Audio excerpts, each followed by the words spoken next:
Baik, selamat siang Pak. Saya Lianarti Purba, NPM 18110354, kelas B Manajemen Pagi, akan menjawab pertanyaan dari materi yang telah Bapak berikan tadi.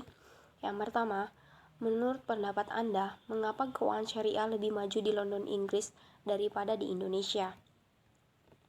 Mulai tahun 2000-an silam, negara-negara Eropa mulai membuka diri terhadap perekonomian syariah. Banyak negara di Eropa yang mengadopsi konsep ekonomi syariah setelah mereka menyadari tujuan yang jelas dari sistem ini dalam menangani berbagai masalah yang erat kaitannya dengan ekonomi, seperti masalah kesenjangan sosial yang semakin menggila.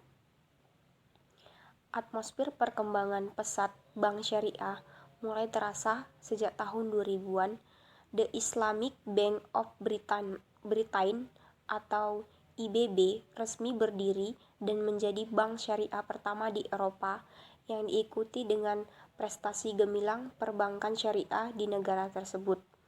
50.000 nasabah pada tahun itu adalah bukti nyata respon positif masyarakat terhadap ekonomi syariah. Meskipun baru terbentuk, nyatanya perbankan syariah bisa bersaing dengan bank konvensional lainnya yang menawarkan produk-produk berkualitas kepada masyarakat. Sebagai salah satu pusat bisnis dan keuangan terbesar di dunia, tak kurang dari 100 perusahaan besar dari 500 perusahaan besar Eropa berlokasi di Inggris. Melalui ibu kotanya London, Inggris merupakan tanah yang subur bagi perkembangan industri syariah, ditandai dengan penobatan Inggris sebagai negara yang memiliki bank terbanyak bagi umat muslim dibandingkan negara barat lainnya.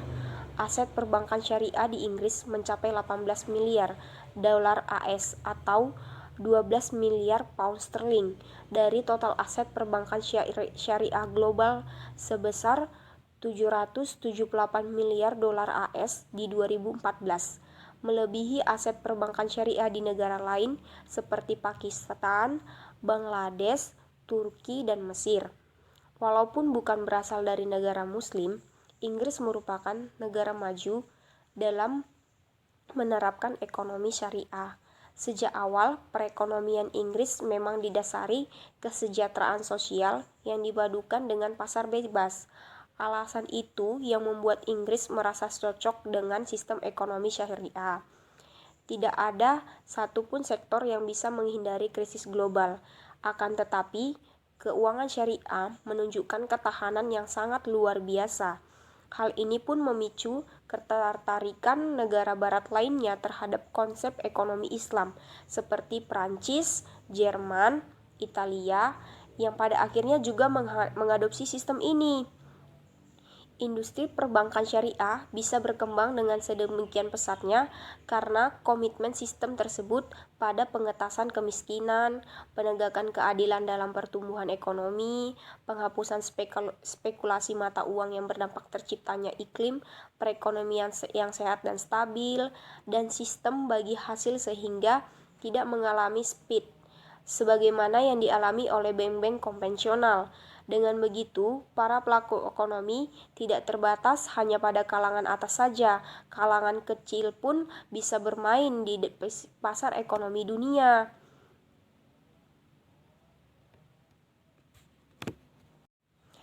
Jadi kesimpulannya, menurut pendapat saya, mengapa keuangan syariah di London lebih maju dibandingkan di Indonesia? Itu yang pertama itu karena di London merupakan ibu kota keuangan Islam Barat, dan di sana meskipun masyarakatnya bukan mayoritas Islam, namun mereka lebih terbuka terhadap sistem keuangan syariah ini karena mereka lebih mementingkan atau berpikir bahwa keuntungan saya kalau bergabung dengan keuangan syariah ini apa. Sedangkan di Indonesia sendiri, meskipun masyarakatnya lebih mayoritas ke Islamnya, namun masyarakat yang di kalangan non-muslim itu beranggapan bahwa kalau keuangan syariah ini hanya untuk muslim saja, kurangnya edukasi dan kurangnya pendidikan terhadap bank syariah itu kurang di Indonesia, sehingga minimnya minat mereka untuk memajukan keuangan syariah di Indonesia. Sedangkan di negara kita, Indonesia, kenyataannya pangsa pasar market share perbankan syariah di Indonesia dinilai masih kecil bila dibandingkan negara mayoritas muslim lainnya. Saat ini pangsa pasar perbankan syariah Indonesia baru sekitar 5,7%. Sementara pangsa pasar perbankan syariah di Malaysia sudah mencapai 23,8%. Bahkan Arab Saudi mencapai 51,1%. Pernyataan yang ada di benak kita sebagai orang Islam adalah, apakah perkembangan dari sudut pandang jumlah pemain di bisnis perbankan syariah telah memenuhi harapan umat Islam, khususnya, dan paradigma bahwa Islam adalah rahmatan lil alamin yang pada gilirannya membawa rahmat untuk kaum non-muslim juga. Padahal selaku regulator, Bank Indonesia memberikan perhatian yang serius dan sungguh-sungguh dalam mendorong perkembangan perbankan syariah. Semangat ini dilandasi oleh keyakinan bahwa perbankan syariah akan membawa maslahat bagi peningkatan ekonomi dan pemerataan kesejahteraan masyarakat. Yang kedua, bagaimana prospek keuangan syariah setelah COVID-19? Prospek tatanan industri keuangan syariah pasca COVID-19. Yang pertama, evolusi peranata sosial. Hal ini akan berdampak pada cara pandang hidup dan pergeseran preferensi sosial, di mana interaksi ekonomi dan keuangan menjadi bagian darinya.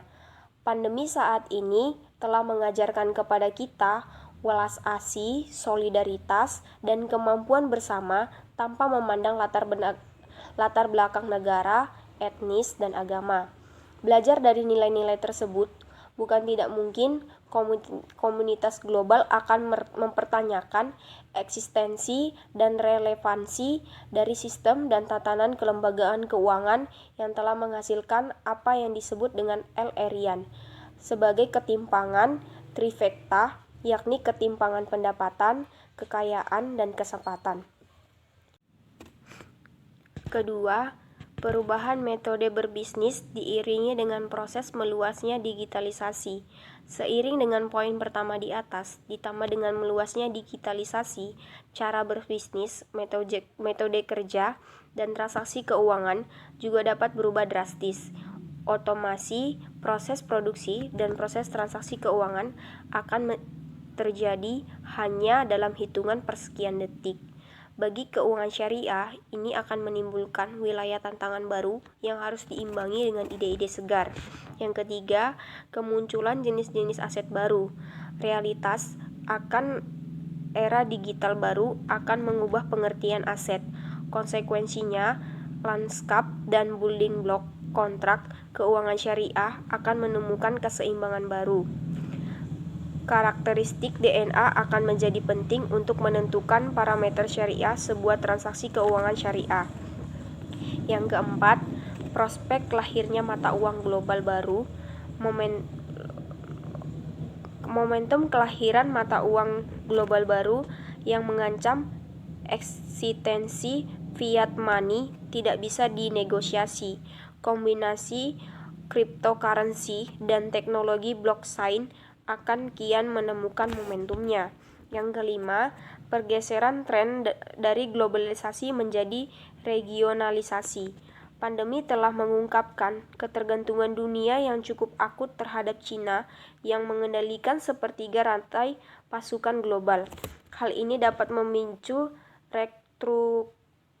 restrukturisasi besar-besaran terhadap mata rantai produk dan sumber daya agar lebih dekat kepada penggunaan akhir.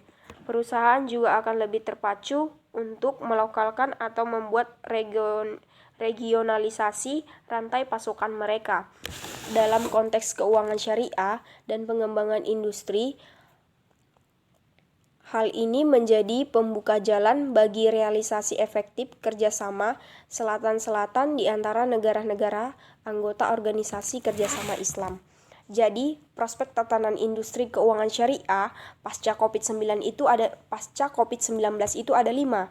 Yang pertama, evolusi peranata sosial. Yang kedua itu perubahan metode berbisnis diiringi dengan meluasnya digitalisasi. Yang ketiga itu kemunculan jenis aset-aset baru.